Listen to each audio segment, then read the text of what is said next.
Alright chat, so if you've played Bloxburg for long enough, you've probably come to a point where you don't know what to build, or even if you haven't played Bloxburg for that long and you're playing when it's free, you probably have wondered what to build yourself, and it's honestly not that easy to come up with ideas. So I've put together a short list of 20 things that you might be interested in building in Bloxburg, and behind me is probably gonna be one of them. Yeah, let's get into it. Right, so this list is by no means short, and I'm gonna try to get through it as quick as possible. I mean, not as quick as possible, but I'm gonna try to go through as many ideas as I can. But anyways, first up we have build a home. Yeah, I'm just joking. That's everyone's first thought. But before any building actually happens, I'd suggest building a mood plot, because you kind of need money in this day and age with Bloxburg, because all the updates made it so you earn a lot less than what you did before. But I guess that's not too big of a problem. But anyways, mood plot would definitely be on the top of my list for things that you should do before you start building in Bloxburg.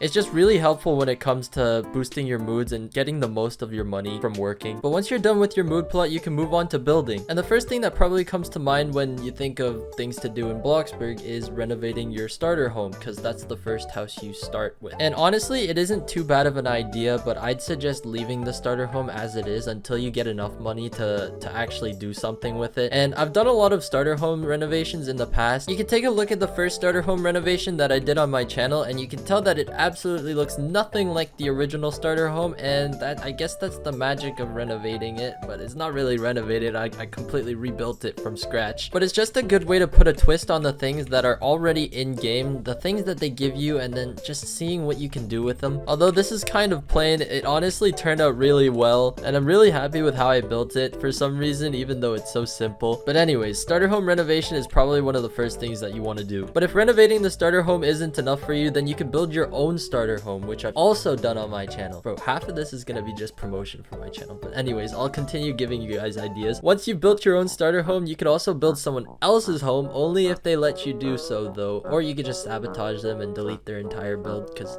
you know, that's funny. But don't do that, because you might get banned. And if that someone else doesn't want to let you build their home, then you can get them to build your home instead. But honestly, I'd prefer building their home, because, you know, I'm not spending my own money and I don't want to get robbed of my money. But yeah, moving away from starter homes, another idea you might consider is building your own dream house. And building your dream house is something that'll keep you occupied for a very long time, because there's just no end to it. Like, there's always something you want to add to it or take away from it and just tweak. And personally, it's something I'm working on right now, and it's kept me occupied for so long. But if building your dream home's not your cup of tea, then I'd suggest building an apartment or anything that isn't a typical looking house. Like, you could have your dream apartment or something, I don't know. And you could go about building your apartments in two different ways. You could focus on the interior and just completely deck out the inside, or you could just build the shell of an entire apartment complex. But on the topic of large apartments and apartment buildings in general, you could also consider starting a large-scale project that includes a bunch of different buildings on one single plot. Of course, this would require the large plot game pass, because 30 by 30 is definitely not enough to make a town. But you could try your hand at recreating some of the cities in real life that we have, like New York or Japan. I don't know, these are just some of my personal projects that I've been working on throughout the years, but I've kind of abandoned them just because I haven't found the time to work on them. Just one note for when you're starting large-scale projects: just make sure you have the dedication to finish it, because if not, that thing's not getting finished. I'm telling you right now. Plus, money is a hard thing to come by nowadays, so yeah, you might not want to start a large-scale project just yet if you're starting out in the game. But moving on from the topic of houses in general, you could start adding a theme to some of your builds. For example, you could start building beach houses now, because it's summertime. A year ago, I built this beach house with Annex and Noel, and it turned out really well, and it's probably one of my favorite builds to date, just because of how beachy it looks. I don't even know if that's a good way to describe it, but it just clicked. It just worked. But yeah, this is a good example of something that you might want to try since it's summertime, and it also follows a theme. So it's technically not a regular house, but it also is a regular house, so I'm not sure how you can really describe that, but it's just another idea for you. Heck, why not even make it a modern beach house? You could also try experimenting with different styles of building homes. You could try building colonial homes, which are pretty simple because they're pretty much symmetrical, or maybe even Mediterranean homes if you're trying to renovate the Bloxington mansion, or maybe craftsman homes or Victorian homes, or even mid-century modern homes, because they're so mid. But those are just a couple of ideas that you might consider trying. But moving on from the themed builds, you could also try challenging yourself with different types of rules that you have to follow when you're building your houses. And the list for this goes on and on, but I'll I'll try to limit it to only 5 of them. For example, you could limit your budget to a certain amount, so that way you're challenging yourself to work within a certain range of money. Or you could limit yourself to how big the house has to be. There are a lot of YouTubers and just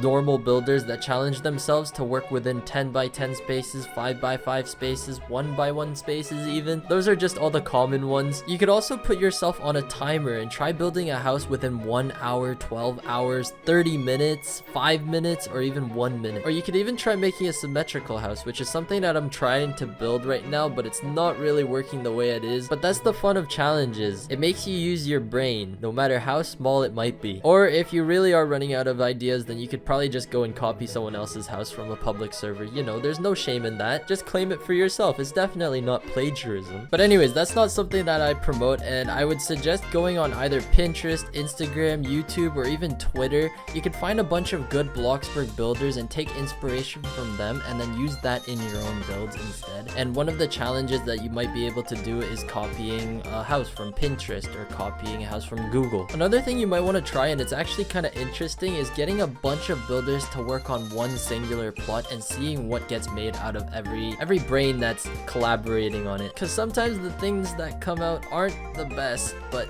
you know, it's interesting and you get to see what other people are making. But obviously when you're building in Bloxburg, not everything has to be a house, and you could build a bunch of other things too. For example, you could build a nice looking cafe, or maybe something similar to that. You could try your hand at a coffee shop, which is technically the same thing, but like, you know, it only sells coffee and other stuff. Actually, no, you're right, it's the same thing. But you can make cafes or coffee shops on multiple different scales. Like this one's a standalone shop, while the other one was, you know, found in a nook and cranny. And what's more, you could copy some of the buildings from real life. Like this was taken from a real life franchise, and I copied it into Bloxburg, and it honestly turned out to be one of my best cafe builds. Aside from the interior kind of lacking a bit, the exterior is really unique, and it gave me some more ideas for future builds. And of course, you're not limited to building only cafes. You could also build ice cream trucks, and you could do several variations of it. I think someone told me I built like 3 different ice cream trucks in my entire YouTube career, and here's one of them. And then this is a more recent version of it. I think I did this with Noelle, and then she just did all the decals and coloring. But yeah, ice cream trucks are definitely something you want to try. Building any sort of vehicle will probably help you increase your Bloxburg building skills. The back of this doesn't look that good, but yeah, you get the point. But aside from ice cream trucks, you could also try building stores or even a school, which probably isn't the best idea, especially coming from me. And the only reason for that is because I haven't finished a school ever. But building a school or something that the Bloxburg map is missing is probably a very good pastime, and it'll keep you occupied for a long time. It also allows you to kind of put a twist on what the Bloxburg map has to offer. Like whatever it's missing, you can build it, and then you can just roleplay in it. But I don't really do roleplay, so I wouldn't really know. But moving on, you could build a water park or something that you can actually interact with, like an obstacle course or even a racetrack. And what's great about these interactive builds is that you can get your friends together and then you can race on them as well. But anyways, this summarizes all the ideas that I have for you guys, and honestly, it's not that long of a list, but it is everything that I've done in the past that has worked for me. I mean, it's kept me playing the game for maybe around 4 years, so I guess it's a good list. But if you have any other ideas or suggestions for other new players that are coming to Bloxburg, leave them down in the comment section below, and who knows, you might see that in game one day.